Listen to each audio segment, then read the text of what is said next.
الحمدللہ رب العالمین والصلاة والسلام علی سید المرسلین اما بعد فاعوذ باللہ من الشیطان الرجیم بسم اللہ الرحمن الرحیم الصلاة والسلام علیک یا رسول اللہ وعلی آلک واصحابک یا حبیب اللہ الصلاة والسلام علیک یا نبی اللہ وعلی آلک واصحابک یا نور اللہ۔ میرے پیارے اسلامی بھائی اور مدنی چینل کے ناظرین، جامعۃ المدینہ کا ایک خصوصی پروگرام آج ریکارڈ کیا جا رہا ہے، جو کہ دینی طلباء کرام کے لیے بالخصوص اور بالعموم تمام عاشقان رسول کے لیے انشاءاللہ فائدہ مند ثابت ہوگا۔ آج کے ہمارے اس پروگرام میں دعوت اسلامی کی مرکزی مجلس شورا کے نگران مبلغ ذی شان حاجی محمد عمران حفظہ اللہ الحنان تشریف فرما ہیں۔ انشاءاللہ مختلف حوالوں سے کچھ سوالات کا سلسلہ ہم کریں گے اور ان کے جوابات سننے کی سعادت حاصل کریں گے۔ سوالات کی طرف بڑھنے سے پہلے نبی الانبیاء تاجدار ارض و سما حبیب کبریا مکی مدنی مصطفیٰ صلی اللہ تعالی علیہ وآلہ وسلم کی بارگاہ بے کس پناہ میں درود و سلام کے نذرانے پیش کرنے کے تعلق سے ایک حدیث مبارکہ سننے کی سعادت حاصل کرتے ہیں۔ ہمارے آقا و مولا صلی اللہ تعالی علیہ وآلہ وسلم نے ارشاد فرمایا، لیس من عبد یصلی علی الا بلغنی صوتہ حیث کان۔ فرمایا میرے صحابہ، میرا جو بھی امتی مجھ پر درود پڑھے وہ جہاں کہیں بھی ہو اس کا پڑھا ہوا درود مجھ تک پہنچتا ہے۔ صلو علی الحبیب صلی اللہ تعالی علی محمد۔ چونکہ خصوصیت کے ساتھ ہمارا یہ پروگرام دینی طلباء کرام کے تعلق سے ہے اور نگران شورا الحمدللہ ثم الحمدللہ دعوت اسلامی کی مرکزی مجلس شورا کی مصروفیات سے پہلے درس نظامی بھی کرتے رہے، مختلف اساتذہ کرام کے پاس حاضر ہو کر علم دین سیکھنے کا سلسلہ بھی رہا۔ تو ابتداً سوالات اسی تعلق سے آپ کی خدمت میں پیش کریں گے۔ سب سے پہلا سوال تو یہ ہے کہ درس نظامی کا شوق کیسے پیدا ہوا؟ جس وقت ہم یہ پروگرام ریکارڈ کر رہے ہیں وہ خوش قسمتی کہوں گا میں سے کہ یہ ہمارے آقا اعلیٰ حضرت امام اہل سنت مجدد دین و ملت پروانہ شمع رسالت امام عشق و محبت الحافظ القاری المفتی امام احمد رضا خان علیہ رحمت الحنان کی جشن ولادت کی رات ہے، ماشاءاللہ۔ 10 شوال المکرم۔ یہ ایک اچھا فیل ہو رہا ہے مجھے۔ اسد بھائی، دعوت اسلامی کی ایک خصوصیت یہ ہے کہ یہ اپنے ساتھ وابستہ ہونے والے کے اندر علم دین کا شعور اور علم دین کا شوق اور علم دین کا ذوق پیدا کرتا ہے۔ یہ اس ماحول کی خصوصیت ہے، بہت بنیادی خصوصیت ہے دعوت اسلامی کی۔ تو سمجھے کچھ اسی طرح ہوا، اور پھر اس خوبصورت ماحول میں امیر سنت کی ایک اور خوبصورتی یہ ہے کہ امیر سنت نے امام غزالی رحمۃ اللہ تعالیٰ علیہ کا بہت ذکر کیا، اعلیٰ حضرت کا بھی بہت ذکر کیا، یعنی خصوصیت کے ساتھ دو بہت اہم شخصیتیں امیر اہل سنت نے بیان کی، جن میں امام غزالی رحمۃ اللہ تعالیٰ علیہ اور اعلیٰ حضرت رحمۃ اللہ تعالیٰ علیہ، کہ ان دونوں کی تعلیمات کو سامنے رکھ کر آپ نے کس طرح ان کی سیرت کو سامنے رکھ کر صحابہ کرام کی کس طرح رسول پاک صلی اللہ علیہ وسلم کی اطاعت و فرما برداری کرنی اور دین اسلام پر عمل کرنا ہے، یہ پورا امیر سنت کا ایک انداز رہا ہے۔ امام غزالی رحمۃ اللہ تعالیٰ علیہ کو پڑھنے کا دل تو کرتا رہا، اردو میں ہی تھا، تو پھر میری کچھ اس طرف توجہ دلائی گئی کہ ان کی جو اپنی تحریر ہے وہ پڑھی جائے۔ تو ان کی تحریر عربی میں بھی ہے، ان کی تحریر فارسی میں بھی ہے۔ تو یوں میں نے رابطہ کیا ہمارے استاد محترم مفتی امین صاحب رحمۃ اللہ تعالیٰ علیہ۔ یہ اس وقت سے دعوت اسلامی میں تھے جب بالکل دعوت اسلامی شروع میں کھارا در اولڈ سٹی ایریا کراچی سے اس وقت سے ہی یہ تھے، اور امیر سنت کے بہت ہی پیارے اور بڑے مضبوط مرید تھے۔ ہم 9-10 ایک ساتھ پڑھتے تھے، ہم دونوں اس ٹائم میں دعوت اسلامی میں نہیں تھا، لیکن آج ہمارے استاد مفتی امین صاحب رحمۃ اللہ تعالی علیہ کی اس وقت بھی 9 اور 10 کلاس میں سائنس کے اسٹوڈنٹ تھے، پوری داڑھی تھی. تو وہیں سے کچھ تعلقات تھے، دوستیاں تھیں، پھر علاقے میں ملنا جلنا، میں بھی اسی علاقے کا تھا. تو پھر یہ ہوا کہ ان سے درخواست کی گئی تھی، تو انہوں نے پھر ہمیں تھوڑا ہمیں ایک باقاعدہ کلاس کی صورت میں، لیکن بہت شارٹ ٹائم انہوں نے پڑھانا شروع کیا. پہلے کلاس فیلو تھے اور پھر بعد میں استاد ہو گئے، اور بہت اچھے استاد تھے. اور ان کے پڑھانے کا انداز یہ ہوا کرتا تھا، چاہے وہ اصول و شاشی ہو یا قدوری ہو، یہ دیگر کتابیں پڑھ کر آیا کرتے تھے. مثال کے طور پر انہوں نے ہمیں فقہ کی کتاب پڑھانی تھی، تو فقہ کی کتاب پڑھاتے ہوئے یہ باہر شریعت کے اس باب کا مطالعہ کر کے آتے تھے اسر نو. دوبارہ پڑھانے کے ساتھ ساتھ ہمیں مفتہ بقول پڑھایا کرتے تھے. مفتہ بقول یہ ہے، یعنی فتویٰ اس قول پر دیا جاتا ہے. جب پڑھاتے تھے نا تو اس دوران یہ امیر علیہ سنت کا ذکر کرتے اور دعوت اسلامی کا ذکر کرتے، اور ہمیں مصروف رہنے کے متعلق یہ بیان کیا کرتے تھے کہ آپ خود بھی ایک ایکٹیو پرسنالٹی تھے، مصروف کیسے رہنا ہے. تو یہ وہ کچھ عوامل تھے. مصروفیت میں کسی خاص مصروفیت کا دعوت اسلام میں تو کچھ دینی مصروفیت رکھیں، دعوت اسلامی سے ریلیٹڈ کافی باتیں ان کے ساتھ ہوا کرتی تھی. تو خیر وہ شروع یہی تھا کہ پڑھنا، پھر ان کے ساتھ ایک اچھا وقت گزرا، پھر امجدیہ میں داخلہ ہوا اور یوں. لیکن میں درس نظامی پورا نہ کر سکا. میں کہا یہ بھی وضاحت کر دوں، پورا نہ ہو سکا. بس اللہ خیر کرے اور میں اس کو پورا کرنے والی سعادت سے محروم رہا. یہ سلسلہ رہا. نگران شورا کی ان باتوں میں کامیاب استاد، اس کے تعلق سے بھی کئی ایک باتیں ہمارے سامنے آئیں. ایک تو اثر نو مطالعہ، تازہ مطالعہ کے تعلق سے بعض علماء نے یہ بات ذکر فرمائی کہ تازہ مطالعہ جو ہے یہ تازہ کھانے کی طرح لذیذ ہوتا ہے، اور اس کے ساتھ ساتھ طلبہ کرام کو باقاعدہ سے آگے بڑھانے کا ایک سلسلہ، دینی مصروفیت رکھی جائے، دینی مطالعہ کیا جائے، اور مزید اس سلسلے کو لے کر آگے بڑھا جائے. جب مزید آپ کی خدمت میں یہ عرض کروں گا کہ آپ کی کاروباری مصروفیات بھی تھیں، تنظیمی مصروفیات بھی تھیں، تو ان ساری مصروفیات میں سے وقت کس انداز میں نکلتا تھا؟ جو تنظیمی دعوت اسلامی کے کام ہیں وہ اپنی جگہ پر ہیں، پڑھائی اپنی جگہ پر ہے، کاروبار اپنی جگہ پر ہے. آج بھی ہمارے جامعۃ المدینہ میں نہیں سمجھتا کیسے ہزاروں طلباء کرام ہیں جو جز وقتی پڑھتے ہیں، رہائش نہیں ہے، اور وہ شاید جا کر جاب کرتے ہیں یا بعض اپنا کام کرتے ہیں، کوئی اور ان کی دیگر مصروفیت ہوتی ہیں، تو وہ بھی پڑھ ہی رہے ہیں ہزاروں. اور پھر رات میں یا شام میں یا دوپہر میں کسی بھی اوقات میں دعوت اسلامی کی پھر کچھ کہ اپنا کاروبار تھا، بزنس اپنا تھا، والد صاحب کے ساتھ بھی تھا، پھر اپنا بھی کاروبار شروع کیا تھا. تو سچ اس کے تعلق سے اللہ تعالیٰ نے آسانیاں عطا فرمائی تھی. یعنی گھڑی کے حساب سے کاروبار کو وقت دینے کا آسانی اللہ نے بہت آسانی عطا فرمائی. اس نے پہلے بھی آسانی عطا فرمائی تھی، اس رب کریم نے اپنے حبیب کے صدقے میں آج بھی آسانی عطا فرمائی ہیں. اور بس آپ دعا کریں کہ اللہ کریم آسانی ہی اپنے کرم سے رکھے اور اس میں اضافہ فرمائے. تعلیم حاصل کرنے کے لیے وقت نکالنے کے تعلق سے تو آپ نے ذکر فرمایا. جامعات المدینہ میں بھی اس وقت اگر دیکھا جائے، دیگر تعلیمی اداروں میں بھی اس طرح کی صورت ہوگی کہ رہائشی طلبہ بھی ہیں، غیر رہائشی طلبہ بھی ہیں. جو دن رات جامعۃ المدینہ میں رہتے ہیں، ان کے رات کے اور مختلف اوقات میں تعلیمی حلقوں کے اور اسباق یاد کرنے کے سلسلے بھی ہوتے ہیں. آپ چونکہ ایک غیر مقیم طالب علم تھے، روزانہ گھر آنے جانے کا سلسلہ بھی آپ کا تھا، رہائش نہیں تھی، تو اس وقت ہمیں جو کچھ آزمائشوں کا سامنا بعض اوقات ہوتا ہے کہ غیر مقیم طلبہ گھر جا کر پڑھتے نہیں ہیں. بیگ جہاں رکھا وہیں پڑا ہوا ہے، اگلے دن وہیں سے اٹھایا، پھر جامعۃ المدینہ میں آ گئے، اسباق یاد کرنے کی صورت نہیں ہوتی. اس حوالے سے آپ اس حوالے سے میں اسد بھائی یہ عرض کروں گا کہ یہ سب کے ساتھ نہیں ہوتا ہوگا. میں نے آپ یہ نہیں کہہ سکتے کہ جتنی بھی غیر مقیم، ٹھیک ہے نا، اس کا مطلب کہ یہ مقیم و غیر مقیم ہونے کا مسئلہ نہیں ہے. آپ کے کئی ایسے مقیم طلباء کرام ہیں جو تیاری کر کے اگلے دن نہیں آتے اسباق کی، اور کئی ایسے غیر مقیم طلباء کرام ہیں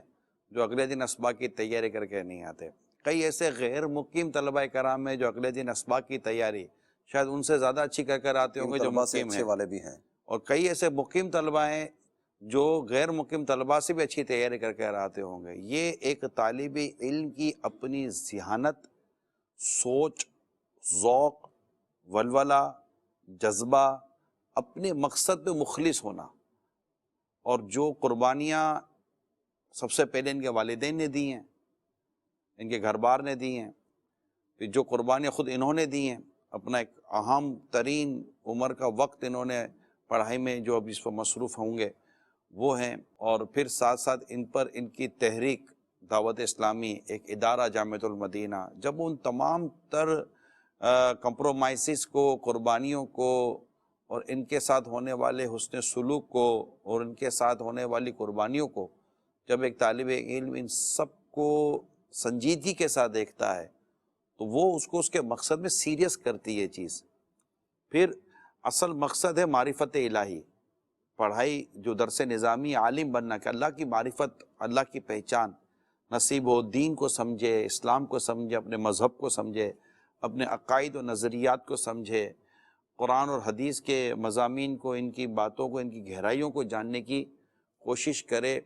اور ایک اچھا باعمل مسلمان بن کر معاشرے میں ایک اپنا کردار ادا کرے. جب یہ تمام تر پہلو اس کے سامنے ہوں گے کہ اس نے 8 سے 10 سال کے بعد فارغ ہونے کے بعد ایک سوسائٹی میں اپنا رول پلے کرنا ہے، اور اپنے گھر کے لیے اپنا کردار ادا کرنا ہے، اپنے خاندان، اپنی فیملی، اپنے محلہ اور اپنے علاقے والوں کے لیے ایک رول ماڈل بن کر آنا ہے، کردار اپنا پیش کرنا ہے.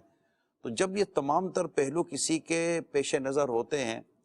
اور وہ اس کو سنجیدگی کے ساتھ لیتا ہے، پیش نظر ابھی میں کہہ رہا ہوں تو جو بھی دیکھنے سننے والے ہوں گے سب کے پیش نظر ہوں گے، ہاں یار بات تو یہی ہے، وہ تو یہ تھے، لیکن اس کو سیریس کیسے لے گا؟ سیریس لینا نمبر 1، پھر اس سنجیدگی کو استقامت کا لباس پہنا دینا. جب یہ تمام چیزیں سامنے آتی ہیں تو پھر وہ کمزوریاں جس کو آپ اور ہم ڈسکس کر سکتے ہیں یا کرتے ہیں، تعلیمی اداروں میں جو باتیں ڈسکس ہوتی ہیں،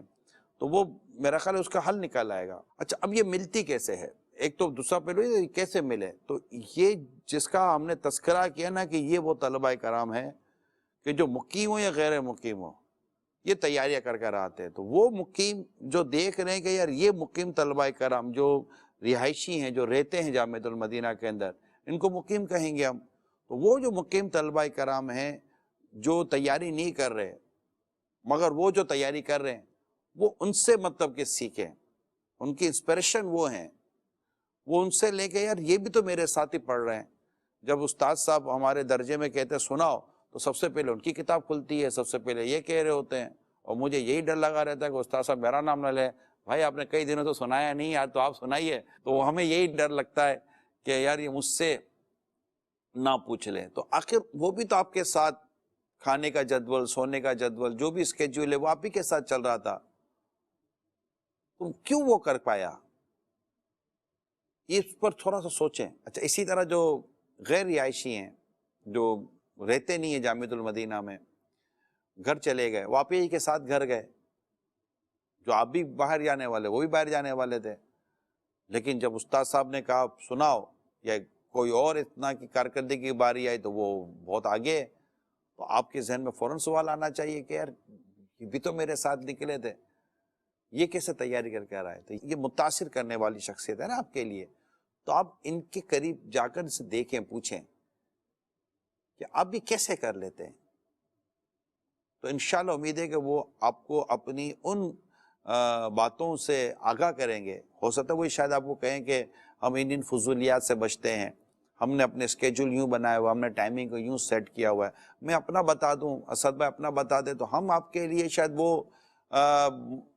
ماڈل پیش نہ کر سکیں. جو آپ کا اپنا کلاس فیلو، آپ کے اپنے درجے میں پڑھنے والا طالب علم، یہ جو آپ کے سامنے اپنی پیش کر سکتا ہے، اور جو آپ اس سے تھوڑا بہت لے کر اپنی چیزوں کو بہتر کر سکتے تو شاید یہ ہو. تو اگر وہ امیر سنت فرماتے جذبہ کسی کا سگا نہیں ہوتا، تو اب جذبہ جس کو نصیب ہو جائے. تو بس اپنے مقصد کو سمجھنا، جو میں نے چند چیزیں بیان کی، تھوڑا طویل ہو گیا جواب یہ، اور مقصد کے سمجھنے کے ساتھ ساتھ اس کو سیریس لینا، پھر اس تمام تر یہ مقصد و سیریسنس کو، سنجیدگی کو استقامت کا لباس پہنا دینا. اللہ کی رحمت اس کی مدد شامل جال رہے اور چلیں. پھر اس طرح کے واقعات بزرگوں کے پڑھتے رہیں، اپنے ہی اساتذہ کرام کو ان کو دیکھتے رہیں. تو یہ بہت ساری چیزیں ہیں. خود امیل سنت کی اپنی پرسنالٹی ہے، وہ خود ایک بہت زبردست ہمارے لیے رول ماڈل ہیں. تو یہ وہ چیزیں جو انشاءاللہ تعالی ہماری اس کمی کو جس کا آپ ذکر کر رہے ہیں پوری کر سکتی ہے. کلاس فیلوز کے تعلق سے ایک بات ذکر کی جاتی ہے کہ کلاس فیلوز کی جو مثال ہے یہ قصاب کی دو چھریوں کی طرح ہوتی ہے. جب یہ دونوں کند ہو جاتی ہیں نا تو وہ ایک دوسرے پر رگڑتا ہے، دونوں ہی تیز ہو جاتی ہیں. تو اگر یہ اپنے ادارے میں اپنی کلاس میں اس طرح کا ماحول بنائیں کہ جس میں دیکھیں کہ فلاں سست ہو گیا، اب وہ سبق یاد کرنے کی طرف نہیں آتا، تو اب انفرادی کوشش کا سلسلہ بھی رکھیں اور تکرار وغیرہ کی صورت بھی بنائیں. اگر یہ سلسلے لے کر آگے بڑھیں تو اللہ کی رحمت سے امید ہے کہ بہت آسانی کی صورتیں ہو جائیں گی اور سارے مل جل کر مقصد کی طرف بڑھتے چلے اس جائیں. میں شاید اساتذہ کرام اپنا کوئی کردار بھی ادا کر سکتے ہیں کہ جب یہ دیکھیں کہ یار یہ بھی غیر رہائشی ہے، یہ بھی غیر رہائشی ہے، یہ اچھا چل رہا ہے، یہ اچھا نہیں چل رہا، تو یہ اچھا نہیں چل رہا تو یہ آہستہ آہستہ پیچھے ہٹتے ہٹتے تو پھر یہ پڑھائی چھوڑ دے گا. تو وہ کوئی آپس کی کیمسٹری کو یا کہ ذہنیہ مانگی کو عمر اور بہت سارے دیکھو کہ فتنے میں کوئی نہ پڑ جائے، دیکھ دکھا کر رفیق بنائے. بہت پرانی بات نہیں ہے، یہی فیضان مدینہ میں امیر سنت نے لاسٹ جو حج ہوا تھا تو اس میں رفیق سفر بنائے تھے. تو پہلے تو یہ ہوا تھا ٹھیک ہے بنا لیں، تو اسلام بھائیوں نے اپنے اپنے طور پر رفیق سفر بنائے. امیر سنت جائزہ لے رہے تھے کیا ہو رہا ہے. پھر آپ نے ان کے رفیق سفر بنانے کے تعلق سے اپنے تجربات شیئر کیے کہ یہ کیسے آپ رفیق رہ سکیں گے. پھر یہ ہوا کہ حضور آپ ہی بنا دیں. پھر امیر سنت نے عمر، شہر اور بہت ساری چیزیں دیکھ کر رفیق سفر بنانے شروع کیے. تو جس طرح امیر سنت اپنے ان اسلامی بھائیوں کے، کیونکہ جن کو چل مدینہ کیا گیا تھا تو ان کی کافی چیزیں ان کے سامنے بھی تھی، تو ایک استاد بنا سکتے ہیں اور وہ کر سکتے ہیں کہ یار یہ ایسا ہے تو یہ اس کو تقویت دے گا، یہ ایسا تو یہ ادھر اس کو تقویت ملے گی، یہ ایسا ہے اس کو تقویت ملے گی. تو یہ اگر تھوڑا سا انداز ہو جائے نا تو بعض اوقات یہ ہوتا ہے کہ آدمی ایک بچہ یا طالب علم تھوڑا سا کہنے میں وہ کرے گا کہ یار میرے کو آتا نہیں ہے، تو اس کو یہ بھی نہیں شو کرنا کہ تمہیں آتا نہیں اس لیے میرے گلے باندھا گیا ہے. تو جس کو یہ سعادت نصیب ہو، میں تو یہی کہوں گا جس سے یہ سعادت نصیب ہو کہ وہ اپنے کے کمزور طالب علم کو مضبوط کرنے کا اس کو ایک ذمہ داری ملے، تو اس کو تو رب کا شکر ادا کرنا چاہیے اور اس کو تحقیر کی نظر سے دیکھنے کے بجائے کہ خدا نہ کرے ایسا نہ ہو کہ وہ تکبر میں مبتلا ہو جائے اور اس کے تکبر کی وجہ سے وہ کسی حسد یا کسی برائی میں مبتلا نہ ہو جائے، اور کہیں ایسا نہ ہو کہ ایسا اللہ نہ کرے تکبر آ جائے کہ اس کی صلاحیتیں اس کو اور اس کی کمزوریاں اس کو ٹرانسفر ہو جائیں. تو اللہ کی بے نیازی سے ہم سب کو ڈرنا چاہیے. تو ایسا کوئی ماحول بنے تو اللہ نے چاہ تو کافی بہتری آ سکتی ہے. اس میں اساتذہ اپنا بہت اچھا رول پلے کر سکتے ہیں. اس میں ذہین طالب علم کمزور کو سمجھانے کا سلسلہ اگر کرے گا تو اس کو یاد کراتے کراتے سب سے پہلا فائدہ تو خود اسے یاد ہو جائے گا. کیمسٹری میں نہیں بہت ضروری ہے، کیونکہ اگر کمزور کو سمجھانے کی کوشش کی جا رہی ہے تو اس ذہین طالب علم کو اندر یہ صلاحیت ہونی ضروری ہے کہ میں نے اس کی کمزوری دور کیسے کرنی ہے. میں نے کتاب میں پڑھا تھا اسد بھائی کہ کسی کی اصلاح کرنے سے پہلے اسے اس بات کا یقین دلا دیا جائے کہ میں آپ کے لیے مخلص ہوں، یعنی میں آپ کا خیر خواہ ہوں. آپ کو جب کسی کے بارے میں یقین ہوتا ہے نا یہ میرا خیر خواہ ہے، تب اس کی اصلاح آپ کو بہت کم تکلیف دیتی ہے کیونکہ آپ اس کو پوزیٹیو لیتے ہیں. میرے سنت کا ایک اپنا انداز کیا ہوتا ہے جس کو آج کے اس ماڈرن کلچر میں اور اس وقت کے اس آج کل کے اس حالات میں ایک سینڈوچ میتھڈ کہتے ہیں کہ اوپر نیچے ڈبل روٹی، اندر میں جو بھی انڈا سلاد وغیرہ جو بھی ہوتا ہے چکن وغیرہ، تو لیکن اوپر نیچے ڈبل روٹی ہوتی ہے، بریڈ ہوتی ہے. تو نیچے حوصلہ افزائی، اوپر حوصلہ افزائی، بیچ میں اصلاح کی بات. تو اس کو سینڈوچ میتھڈ کہتے ہیں. تو اگر سینڈوچ میتھڈ کے ساتھ اصلاح کی صورت کی جائے نا تو چاہے طالب علم کے ساتھ ہو، والدین اپنی اولاد کے ساتھ ہوں، دوست کے ساتھ ہو، یا استاد شاگرد کے ساتھ ہو، مثبت نتیجے ملنے کی امید بڑھ جاتی ہے۔ ماشاءاللہ، آپ کے بیانات وغیرہ میں موبائل کے تعلق سے کافی تربیت کی جاتی ہے، خاص طور پر جو طلباء کرام میں آپ بیان فرماتے ہیں، تو میرا خیال ہے اکثر بیانات میں موبائل کا تذکرہ تو ہوتا ہوگا۔ جس وقت آپ پڑھتے تھے موبائل تو اس وقت شاید آ چکا تھا، آپ کے پاس بھی موبائل تھا، لیکن مہنگا تھا اور انکمنگ اور آؤٹ گوئنگ دونوں کے پیسے لگتے تھے، تو ایسی کیفیت میں اور ایک اس چیز طرح کی اس ٹائم کیا تھا اپنے اسد بھائی کہ موبائل جو تھا نا وہ کمیونیکیشن کا ہی آلہ تھا، زیادہ سے زیادہ تر messages, S M S, calling, اور اب یہ نہ رہا، اور مہنگا تھا۔ جب کسی کی کال آتی تھی اور اس کی وہ بات طویل کر لیتا تھا، تب بھی جس کو کال آئی اس کو پریشانی ہوتی تھی کہ بل تو میرا چڑھ رہا ہے، اس کا تو آؤٹ گوئنگ کا لگتا تھا لیکن ہمیں بھی انکمنگ کے پیسے لگتے تھے۔ اس ٹائم پر انٹرنیٹ کا ایسا کوئی نظام نہیں تھا، خاص کر موبائل کے ذریعے، اور یہ موبائل ایک کمیونیکیٹر ایکوپمنٹ کے طور پر تھا کہ ایک دوسرے سے رابطہ کرنے کا ذریعہ تھا، لیکن اب یہ پورا ایک انٹرٹینمنٹ ایکوپمنٹ ہو چکا ہے۔ یہ ایک اب کمیونیکیٹر ایکوپمنٹ کے بجائے ایک پورا ایک انٹرٹینمنٹ ایکوپمنٹ بن چکا ہے، اس سے دنیا بھر کی تفریحات موجود ہیں، دنیا بھر کی کہہ سکتے ہیں مبالغتاً عرض کرو فضولیات موجود ہیں، جس گناہ کی طرف شاید جانا چاہیں تو وہ جانے کے اس میں راستے موجود ہیں، اگر نیکی کا راستہ اختیار کرنا چاہے تو اس کا بھی یہ روڈ میپ آپ کو نکال کر دے دیتا ہے۔ تو اب یہ بہت زیادہ ملٹی پرپز ہو چکا، لہذا اس کے ساتھ اس کے ساتھ مصروفیت بڑھ چکی۔ تو اس وقت جو ہمارے پاس جو موبائل تھا تو وہ اس کی وہ اپنی لمیٹیشن تھی، بہت لمیٹیشن تھی، اور اتنی کوئی ایسی بھی نہیں تھا کہ بہت زیادہ ہمارا ایسا کوئی استعمال ہو جائے، لیکن موبائل تو بہت ٹائم سے میرے پاس تو خیر شروع کافی ٹائم سے رہا ہے۔ تو اور اب یہ ہو گیا کہ طلباء کرام کے پاس جو موبائل ہیں، ان میں وہ طلباء کرام جن کے پاس سادے موبائل ہیں کہ جن میں انٹرنیٹ کا کوئی عمل دخل ہے ہی نہیں، ان کی پرفارمنس میں، جن کے پاس انٹرنیٹ موبائل ہیں جو مختلف گروپس بنا لیتے ہیں اور مختلف سوشل پیجز بنا لیتے ہیں اور اس میں اپنے آپ کو وہ انگیج کر لیتے ہیں، ان دونوں کی پرفارمنس میں آپ کو بہت فرق ملے گا۔ یعنی آپ اس پر غور کریں کہ اگر کوئی بزرگوں سے بات کرنے آتا تو وہ کہتے ہیں رک جاؤ ذرا سورج کو ٹھہرا لو، تو سورج تو نہیں ٹھہر سکتا، یعنی تم مجھ سے بات کرو گے تو وقت تو اپنی جگہ پہ گزرتا چلا جائے گا۔ تو اگر ان حالات میں اور ایسی صورتحال کے اندر اسد بھائی اگر وقت کی قدر کے بیانات پڑھے جائیں،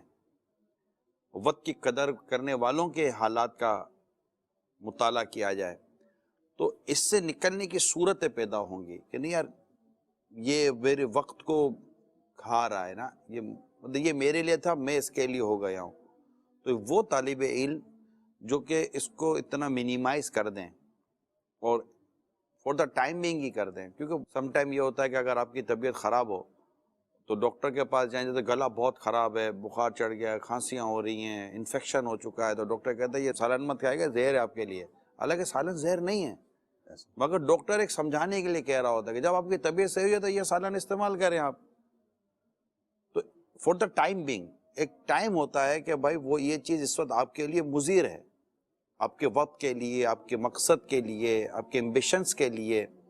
آپ کے کازز کے لیے، اور آپ کی جتنے سیکریفائسز اور قربانیاں جو آپ نے دی ہیں، ان سب کے لیے یہ چیز آپ کے لیے مضر ہے، آپ کے لیے نقصان دہ ہے۔ تو ایسی شے جو نقصان دہ ہو اس کو اپنے ساتھ اس حد تک لے لینا یعنی عقل مندی کا بھی تقاضا نہیں ہے۔ میں یہاں امام اعظم رحمۃ اللہ تعالیٰ علیہ کا ایک بات میں بیان کروں گا۔ میں نے امام اعظم رحمۃ اللہ تعالیٰ علیہ کے کچھ مضامین پڑھے تھے، اس پہ ایک ٹاپک تھا آپ کی عقل، آپ بہت عقل مند تھے۔ امام اعظم امام ابو حنیفہ رحمۃ اللہ تعالیٰ علیہ کی عمر مبارکہ میں 70 برس تھی، اور مورخین تاریخ لکھنے والوں نے لکھا ہے، سیرت نگاروں نے، کہ آپ نے زندگی میں کبھی غیبت نہ کی، ماشاءاللہ۔ الحمدللہ۔ اچھا اس کی وجہ کیا لکھی؟ ایک تو دیکھیں غیبت حرام جانے میں لے جانے والا کام جو ہے ڈیفینیٹلی ایک ہے ہی غلط کام. اس بات کو آپ کی عقل کے باب میں لکھا گیا. بات سمجھ رہے ہیں آپ؟ اس بات کو آپ کی عقل کے باب میں لکھا گیا, عقل مندی کے باب میں. اور اس میں یہ ثابت کیا گیا کہ امام اعظم رحمۃ اللہ تعالی علیہ اتنے عقل مند تھے کہ انہوں نے کوئی ایسی عادت نہ رکھی تھی جس سے نیکیاں ضائع ہو جائیں. اس میں ایک بات مزید آپ سے پوچھنا چاہوں گا کہ اس دور میں تو آؤٹ گوئنگ اور ان کمنگ سب کے پیسے لگتے تھے. اب آپ نے خود ذکر فرمایا کہ ابھی وہ والے حالات نہیں ہیں. تو مطالعہ وغیرہ کا وقت تو آپ کا ابھی بھی ہے, بیانات کی تیاری, دیگر مطالعہ وغیرہ. جب آپ مطالعہ کر رہے ہوتے ہیں اس وقت موبائل کہاں ہوتا ہے آپ کو؟ اب اگر مطالعہ موبائل کے ذریعے ہو رہا ہے وہ تو پھر سامنے ہی ہوگا. تو سامنے ہوگا. اور اگر مطالعہ موبائل کے ذریعے نہیں ہو رہا تو سم ٹائم ایسا بھی ہوتا ہے کہ پھر موبائل کو یا تو جیب میں رکھ لیا جائے, یا جیسے یہ موبائل کا میرا کور ہے اس کو بند کر کے اس کو الٹا رکھ دیا جائے. بالکل جیسا آپ اس کو الٹا رکھ دیں گے نا سائلنٹ کر کے. اس میں وہ عادت اس طرح کی بعض اوقات ہو جاتی ہے کہ اس کو الٹا کریں تو دماغ اپنا الٹا ہونا شروع ہو جاتا ہے. نہیں وہ اب مینٹلی طور پر جب آپ پریپیئر ہیں کہ اس کو میں نے الٹا رکھا ہے اس لیے کہ میری نظر نہ جائے, یا تو اس کو اپنے رینج سے دور رکھ دیں. یا طالب علم کی اگر میں بات کروں تو ان کے آپ نے لاکرس بھی دیے ہوتے ہیں, تو حفاظت کے ساتھ کہ کوئی اللہ نہ کرے چیز یہاں وہاں نہ ہو جائے, اپنے لاکر میں رکھتے ہیں. اگر یہ لاکر میں ہو جائے تو نمازوں میں اور جدول میں اور پڑھائی میں یہ چیز مدہ قریب ہو ہی نہ, ہوگی تو یہ نکالنے کا دل کرے گا. تو سب اگر موبائل نہ ہو, اگر ہو تو سادہ ہو, incoming outgoing S M S گھر والوں سے رابطہ وغیرہ اس کے بھی ٹائمنگ سیٹ کر لیے جائیں. یہ اتنی امپورٹنٹ چیز ہے کہ اس سے انشاءاللہ تعالیٰ ایک اچھا اور معیاری علم اور علم نافع اللہ نے چاہ تو نصیب ہوگا. اور امیر سنت کی یہ جو تشویش ہے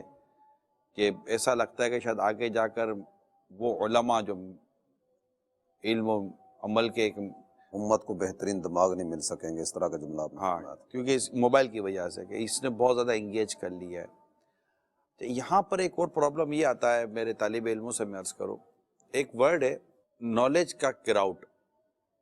یعنی معلومات کا رش. جب معلومات کی بات کی جائے گی نا, نالج کی بات کی جائے گی, انفارمیشن کی بات کی جائے گی, crowd of information, crowd of knowledge, تو وہاں ریلیونٹ اینڈ ارریلیونٹ کی بات کی جاتی ہے, ضروری اور غیر ضروری. تو جو ضروری معلومات ہے جو آپ کے پورے ایک مقصد سے ریلیٹڈ ہے, وہ جتنی دماغ میں سماتی ہے اس کو سماتے چلے جائیں, انشاءاللہ اس پہ وسعت آتی رہے گی. لیکن جب یہیں پر ایک غیر ضروری معلومات کا رش آ جاتا ہے نا, تو آپ کہیں رش پہ پھنس جائیں, آپ کہیں جائیں رش پہ پھنس جائیں, تو رش میں آپ کو راستہ نہیں ملے گا. مگر ایک رش وہ ہے جو عرفات کے میدان میں بھی ہے, ایک رش وہ ہے جو مزدلفہ کے میدان میں بھی ہے, ایک رش وہ ہے جو مینا کے میدان میں بھی ہے. یہ وہ رش ہے جو خود رشی راستہ دکھا رہا ہوتا ہے, اور ایک رش ایسا ہے کہ جو کسی اس طرح کا نہیں ہے, مگر وہ رش آپ کو راستہ بھلا دیتا ہے, آپ کو سمجھ نہیں آتی کہ کدھر نکل گئے, کوئی نظر نہیں آ رہا, بے انکم سی ہوتی ہے. اس طرح کے جو موبائل فون یا اس طرح کی گیدرنگ, اس طرح کا اٹھنا بیٹھنا, اس طرح کی انفارمیشنز کے پیچھے جاتے ہیں نا, وہ ارریلیونٹ انفارمیشن کی وجہ سے ان کے دماغ میں کراؤڈ بھر جاتا ہے نا, رش ہو جاتا ہے, بھیڑ ہو جاتی ہے, اور اس کی وجہ سے وہ بہت ساری مفید چیزوں سے ہاتھ دھو بیٹھتے ہیں. یہ اس پر بہت ڈیٹیل ہے, میرے پورے بیان ہے اس موضوع کے اوپر, لیکن دانش مندارہ اشارہ کافی است, تو یہ تو اشارہ بھی نہیں تھا, تو کافی چیزیں سراہتیں, لیکن مختصراً سراہت کرنے کی کوشش کی ہے. اپنے آپ کو بچائیں, اپنے لیے, اپنے نسلوں کے لیے, آنے والے وقت کے لیے آپ خود اپنی حفاظت کیجیے. اس صحبت سے, اس گیدرنگ سے, اس ماحول سے خود کو بچائیے جو آپ کے اس پورے اہم ترین مقصد کو تباہ کر سکتی ہے. انشاءاللہ پھر دیکھیے کیا نکھار آتا ہے. بعض اوقات ایسی صورت ہوتی ہے کہ طالب علم نے داخلہ لیا, مہینے 2 مہینے بعد, سال 2 سال بعد وہ جامعۃ المدینہ چھوڑ کر چلا گیا. تو اس میں عام طور پر جو ایک چیز محسوس ہوتی ہے وہ یہ ہے کہ ناظم کو, استاذ کو یا انتظامیہ کے جو افراد ہیں ان کو طالب علم کے چھوڑ کر جانے کی اطلاع اس وقت ہوتی ہے جب یہ بوری بسترہ اٹھا کے جا چکا ہوتا ہے. لیکن طلبہ کو آپس میں پتہ ہوتا ہے کہ یہ ذہنی طور پر منتشر ہے, یہ ہو سکتا ہے چھوڑ کر چلا جائے,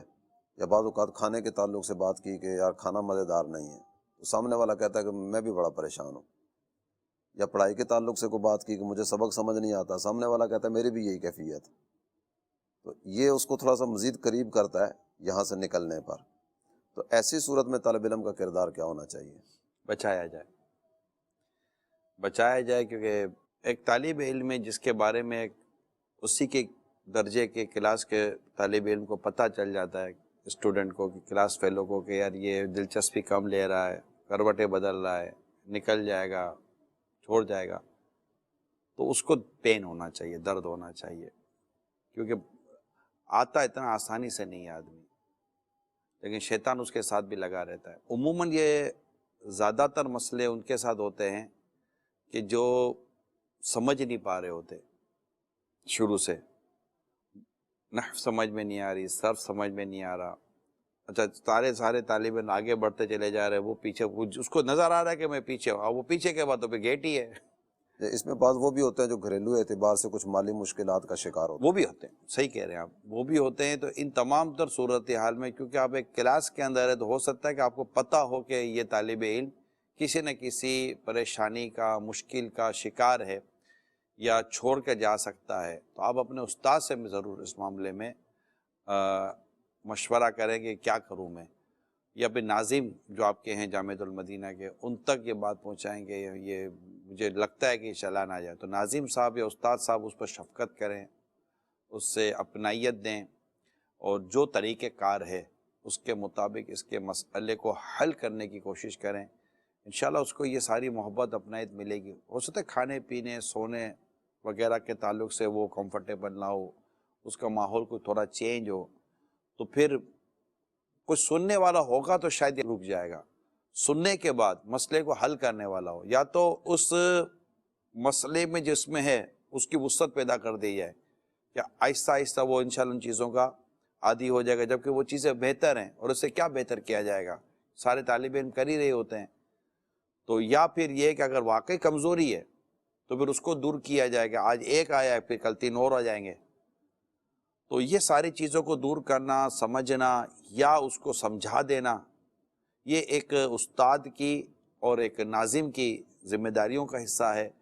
اور ان تک پہنچانے میں طالب علم کو اپنا مثبت کردار ادا کرنے کی کوشش کرنی چاہیے۔ ذاتی تجربات متعدد مرتبہ ہو چکا نا، ذاتی تجربات، یہ تو آپ شعر فرماتے ہیں، تو کچھ ذاتی مشاہدات کی بات بھی ہو جائے،